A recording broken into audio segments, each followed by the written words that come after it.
many of the United States presidents have blood relations with each other. The Bush lineage has blood ties to a great number of former presidents.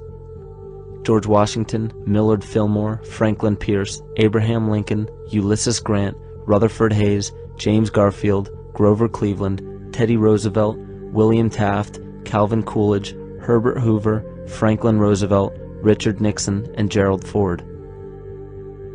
Michael Tessarion points out in his work that Bush is closely related to every European monarch on and off the throne, and has kinship with every member of Britain's royal family. Bush's family tree can be documented as far back as the early 15th century. He has a direct descent from Henry III and from Henry VIII's sister Mary Tudor. He is also descended from Charles II of England. And we also find that George W. Bush is a direct descendant of Godfrey de Bouillon. Godfrey was the first king of Jerusalem after he recaptured it from the Saracens, which was the name for the Islamic faith during the Middle Ages. It is interesting to note that the current occupation of the United States in the Middle East was re-established by the same family, George Bush Sr. in 1991, and again by George Bush Jr. in 2003. George Bush Jr. is then found to be a cousin to both opposing candidates of his 2 terms in office, Al Gore and John Kerry. Democratic President Barack Obama also has blood ties with George W. Bush, as well as Gerald Ford, Lyndon Johnson, Harry Truman, James Madison, and the British Prime Minister Sir Winston Churchill. On the opposing side of the 2008 presidential ballot, John McCain is descended from Robert the Bruce, King William I of Scotland, and also Godfrey de Bouillon.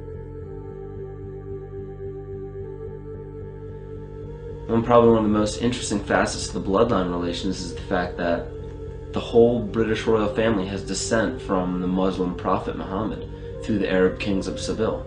This bloodline was passed through the kings of Portugal, Castile, and eventually down to King Edward IV.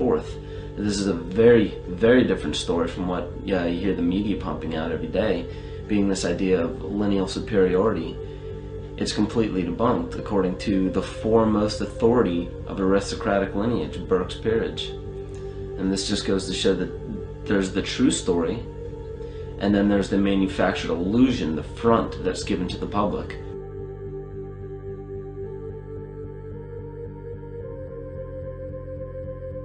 These blood ties go on and are documented thoroughly through literature such as Burke's Peerage and other comparable books. The point of all of this is that we find not just the same people, but the same intent within the people who have held high positions of monarchy, dynasty, aristocracy, and democracy in the past and present, and they are all related by a physical and symbolic link. This bloodline carries the symbol of our illness,